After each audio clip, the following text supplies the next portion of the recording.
नमस्कार दोस्तों, हाजिर हैं आज की देश, दुनिया और उत्तर प्रदेश की 25 बड़ी खबरें, जहां हर अपडेट आपके लिए सबसे अहम है। वीडियो को अंत तक जरूर देखें, क्योंकि आखिरी खबर आपके लिए सबसे ज्यादा महत्वपूर्ण हो सकती है। एक छोटी सी गुजारिश, 99% लोग वीडियो देखते हैं लेकिन सब्सक्राइब नहीं करते। अगर आप भी हर बड़ी खबर सबसे पहले पाना चाहते हैं तो अभी चैनल को सब्सक्राइब जरूर कर लें। आपका एक सब्सक्राइब हमारे लिए बहुत मायने रखता है। तो चलिए साथियों, अब फटाफट शुरू करते हैं आज की 25 बड़ी खबरें। शुरुआत करते हैं देश की संसद से आ रही सबसे बड़ी आर्थिक और व्यापारिक खबर के साथ। संसद के मॉनसून सत्र के दौरान लोकसभा ने सूक्ष्म, लघु और मध्यम उद्यम विकास संशोधन विधेयक 2026 फीट को मंजूरी दे दी है। इस ऐतिहासिक कानून के तहत देश में एक राष्ट्रीय डिजिटल प्लेटफॉर्म का गठन किया जाएगा, जहां छोटे और मध्यम उद्योग पूरी तरह से मुफ्त और स्वैच्छिक पंजीकरण कर सकेंगे। सरकार का मानना है कि इस कदम से देश के करोड़ों छोटे व्यापारियों को लोन मिलने और सरकारी योजनाओं का लाभ उठाने में आसानी होगी। इस अहम फैसले के बाद दोनों सदनों की कार्यवाही को 10 अगस्त सुबह 11 बजे तक के लिए स्थगित कर दिया गया है।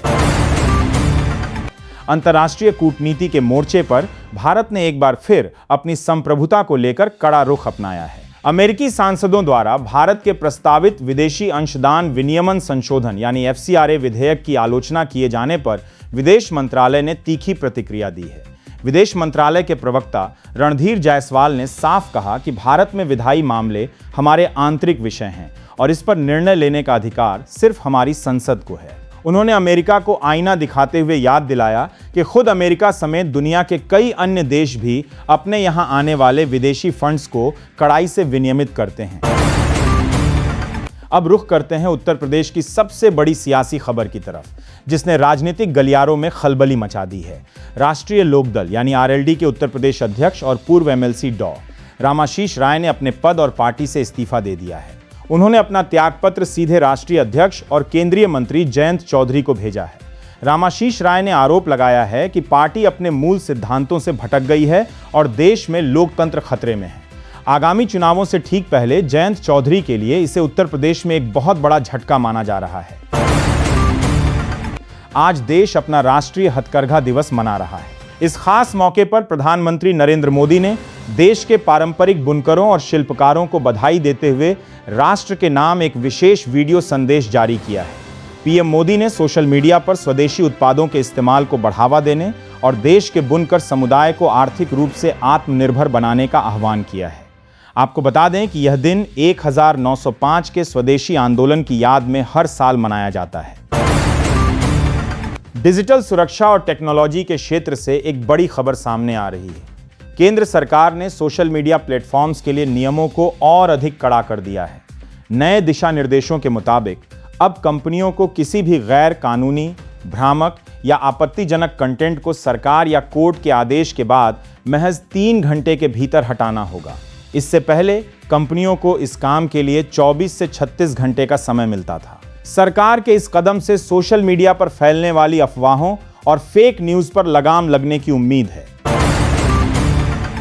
उत्तर प्रदेश के मौसम और राहत कार्यों से जुड़ी एक बेहद अहम खबर। राज्य के कई जिलों में हो रही भारी बारिश और आकाशीय बिजली की घटनाओं पर मुख्यमंत्री योगी आदित्यनाथ ने कड़ा रुख अपनाया है। सीएम योगी ने सभी जिलाधिकारियों को स्पष्ट निर्देश दिए हैं कि वे पूरी तरह से अलर्ट मोड पर रहें।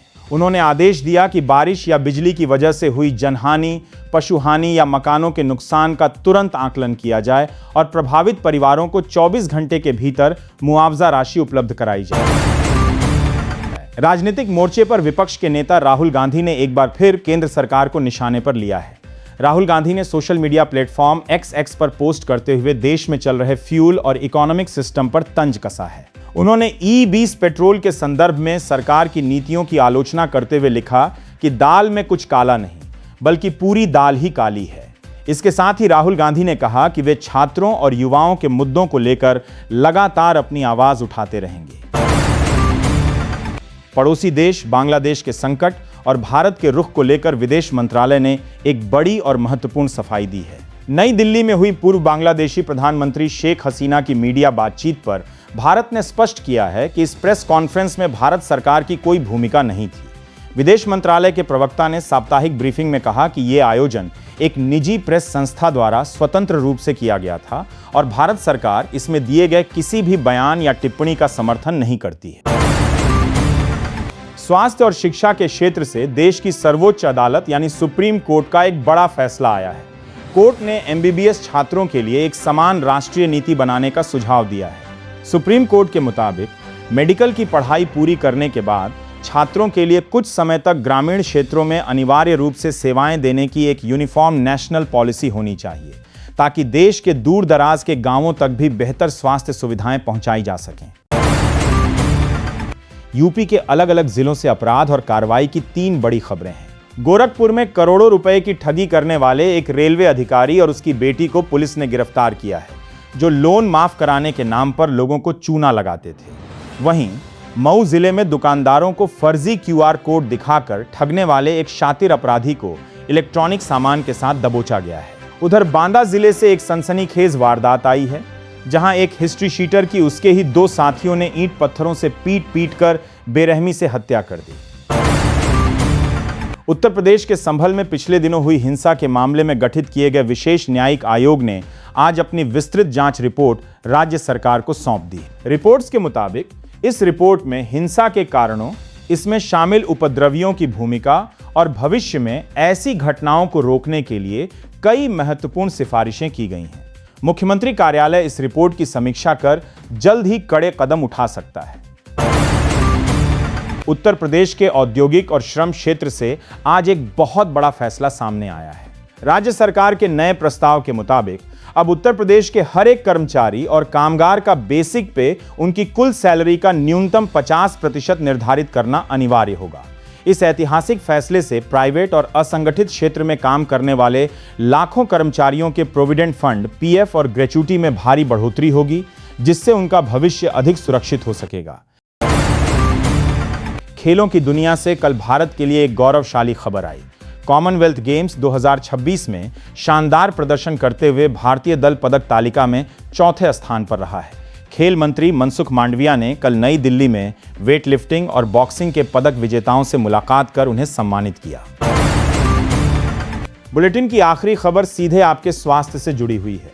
विश्व स्वास्थ्य संगठन WHO की कैंसर एजेंसी ने एक नया शोध जारी करते हुए बाजार में बिकने वाली बेहद आम 3 दवाओं को कैंसरकारी यानी कैंसर पैदा करने वाले तत्वों की श्रेणी में डाल दिया है। डॉक्टरों ने आम लोगों को बिना डॉक्टरी सलाह के कोई भी दवा न लेने की सख्त हिदायत दी है। तो ये थी आज सुबह की देश, विदेश और उत्तर प्रदेश की वो 25 बड़ी खबरें जो आपके लिए जानना बेहद ज़रूरी था।